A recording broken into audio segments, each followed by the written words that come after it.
कारोबार के बाद सेंसेक्स और निफ्टी 2 सितंबर को गिरावट के साथ बंद हुए। दोनों इंडेक्स ने सुबह तेजी के साथ कारोबार की शुरुआत की, लेकिन दोपहर आते आते दोनों इंडेक्स के शेयर फिसल गए। कारोबार के अंत में सेंसेक्स 206 अंक फिसलकर 80,197 के स्तर पर बंद हुआ, तो वहीं निफ्टी 45.45 अंक फीसदी फिसलकर 24,589 के स्तर पर बंद हुआ है। आपको एक रिपोर्ट इससे जुड़ी दिखाते हैं।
इसमें भी महिंद्रा एंड महिंद्रा का शेयर 2.45% की गिरावट के साथ टॉप लूजर रहा। वहीं Asian paints, Kotak Mahindra bank, ICICI bank और टाटा मोटर्स के शेयर्स में 0.83% से लेकर 1.33% तक की गिरावट रही। बॉम्बे स्टॉक एक्सचेंज पर मंगलवार को बढ़त के साथ बंद होने वाले शेयर्स की संख्या ज्यादा रही। एक्सचेंज पर कुल 4,285 शेयर्स में कारोबार देखने को मिला। इनमें से 2,529 शेयर्स तेजी के साथ बंद हुए, तो वहीं 1,612 शेयर्स में गिरावट देखी गई, जबकि 144 शेयर्स बिना किसी उतार चढ़ाव के साथ बंद हुए। इसके अलावा 124 शेयर्स ने मंगलवार को कारोबार के दौरान अपना नया 52 वीक का हाई छुआ। 64 शेयर्स ने अपने 52 हफ्तों का नया निचला स्तर भी छुआ। Bureau report, India news. और हमारे साथ मार्केट एक्सपर्ट विनोद रावल जी जुड़ चुके हैं। विनोद जी, कल हमने देखा मंगलवार को किस तरीके से मार्केट में गिरावट देखने को मिली है, आज क्या हाल रहने वाला है? जी नमस्कार। देखिए, मार्केट जिस तरह से कल इतनी नीचे गिरी और जिस तरह से इंटरनेशनल बाजार आज दिखा रहे हैं हालात, डाउ जोन्स भी आज 0.6% गिर चुका है। S&P 500 भी गिरावट के साथ बंद हुआ है, जिसमें टेक शेयर्स जो है गिरे। उसके बाद साउथ कोरिया थोड़ा सा ऊपर गया, जिससे रिलीफ की उम्मीद लग रही है।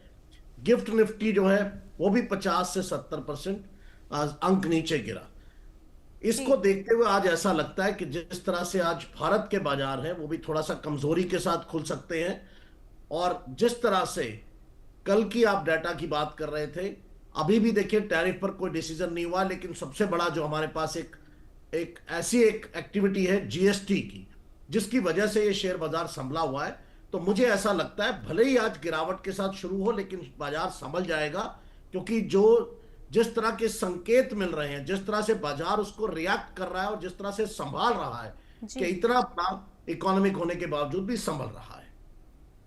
जी, लेकिन जो उतार चढ़ाव लगातार देखने को विनोद जी मिल रहा है, इससे क्या अंदेशा लगाया जा सकता है? आगे का ट्रेंड कैसा रह सकता है? देखिए, आगे का ट्रेंड ये है कि हम तो ये कहेंगे कि बाइंग टाइम है। जब भी प्राइसेस गिरते हैं तो शेयर डिस्काउंट पर मिलते हैं, क्योंकि कोई ऐसा कारण नहीं है जिसकी वजह से इसके ऊपर किसी तरह का कोई क्रैशिंग इंपैक्ट आए या बहुत बड़ा इंपैक्ट आए। देखिए, 80,000 के इंडेक्स में 200-400-500 पॉइंट से अब कोई फर्क नहीं पड़ता, क्योंकि बाजार अपने आप को इतना मैच्योर कर चुका है कि उससे वो उसको संभाल लेता है। जिस तरह से 200-300 पॉइंट्स का निफ्टी पर इंपैक्ट आता है, अभी भी जो हमारा रेजिस्टेंस है वो 24,400 पर है नीचे का, ऊपर जाता है तो 24,800, फिर हम वापस से 25,000 को टच करेंगे और आगे बढ़ेंगे। तो 24,400 पर अभी हमारा जो सभी का जो है उम्मीद है, रेजिस्टेंस जो निफ्टी का है वो अगर संभलता है तो बाजार बिल्कुल संभला हुआ है। किसी तरह की कोई चिंता की कोई बात नहीं है किसी तरह की। जी, तो ऐसे में क्या माना जाए? क्या अभी मार्केट में जो वैल्यूएशन है वो ओवर वैल्यूड है या वैल्यूड है? किस तरीके से समझे? नहीं, देखिए, शेयर ओवर वैल्यूड नहीं है, मार्केट कोई ऐसी ओवर वैल्यूड नहीं है। जो अभी इंपैक्ट दिखाई दे रहा है वो तो इंटरनेशनल जो टैरिफ का इंपैक्ट है, जिसकी वजह से एफआईआईज ने अपना पैसा निकाला। आप अभी डाटा दे रहे थे कि जिस तरह से वो पैसा निकाला, लेकिन अल्टीमेटली भारत के बाजार को इग्नोर नहीं किया जा सकता। ये बाजार बहुत मैच्योर हो चुका है और उस पर जिसको भी पैसा बनाना है, अगला डिकेड जो है वो पूरा भारत का है। आर्थिक जो जिस तरह से 7.8% का जीडीपी ग्रोथ Q1 के अंदर आया है, भले ही आप कहिए कि उसके अंदर एक्सपोर्ट थोड़ा सा एक्स्ट्रा था, लेकिन जिस तरह से संभाला उसको, और उसका Q1 पर उतना ज्यादा इंपैक्ट पड़ता हुआ दिखाई नहीं दे रहा है। तो मैं इसको ओवर वैल्यूड तो नहीं कहूंगा। हालांकि ठीक है, गोल्ड और सिल्वर अभी थोड़ा सा ओवर वैल्यूड हमें दिखाई दे रहे हैं कि जिस प्राइस पर चले गए, पर वो भी ऐसा कोई बहुत ज्यादा नहीं। इंपैक्ट को जिस तरह से सोलर की वजह से चांदी की जरूरत है और रिक्वायरमेंट बढ़ेगी, उसका अगर आप देखें तो डेफिसिट है डिमांड और सप्लाई के अंदर, उसका असर दिखाई देता है। तो ऐसे में उनको क्या टिप्स देना चाहेंगे जो निवेशक हैं, जो शेयर बाजार में पैसे लगाना चाहते हैं, उनके लिए क्या सलाह? देखिए, बाजार में बने रहिए, हर डिप पर पैसा लगाइए, पैसा बनेगा, कहीं पैसा नहीं जाइए। लेकिन इतनी ही कहेंगे कि कहीं और से किसी और का पैसा मत लगाइए। अपने पिताजी का, अपने ससुर का, अपने परिवार के और लोगों का मत लगाइए। अपने पैसों से कीजिए, अपने पैसों से जितना पैसा बनाना चाहते बनाइए। इंटरेस्ट बेरिंग मनी मत लगाइए। मेरा कहने का मतलब यह है कि आप अपने पैसे लगाइए और लॉन्ग टर्म के लिए लगाइए, ताकि रुकना पड़े तो आपको किसी तरह की कोई दिक्कत ना हो। बाकी बाजार में कोई परेशानी दिखाई नहीं देती जिससे ये कहा जाए कि कोई बहुत ऐसा कोई होने वाला है, कोई ब्लड बाथ की सिचुएशन नहीं है। इट्स अ नॉर्मल वॉलेटिलिटी जो बाजार में रहती है, ये वही दिखाई दे रही है। अदरवाइज एक्सपेक्टेड बहुत ज्यादा थी और आपको और हमको, लेकिन उस तरह भी असर दिखाई नहीं दिया है। लेकिन कल जो मार्केट में उतार चढ़ाव देखने को मिला है, उसमें कहीं ना कहीं जिन्होंने पैसा लगाया है उनके अंदर डर का माहौल जरूर देखने को मिला। देखिए, डर का माहौल की बात ये कि कॉशियस होकर के पैसे लगाइए। ये बाजार है, यहां छोटी सी एक बात भी कहीं असर दिखा देती है। लेकिन कल की अगर आप बात करें तो इंट्राडे में नुकसान हो सकते हैं। मैं फिर कहूंगा, मैं लॉन्ग टर्म के लिए मार्केट में आप टिके रहिए, कहीं किसी तरह की कोई दिक्कत नहीं है। जब आप डेली पैसा बनाते हैं तो ये पॉसिबल नहीं है कि रोज पैसा बनता हो। कभी आप ऊपर जाएंगे, कभी नीचे जाएंगे।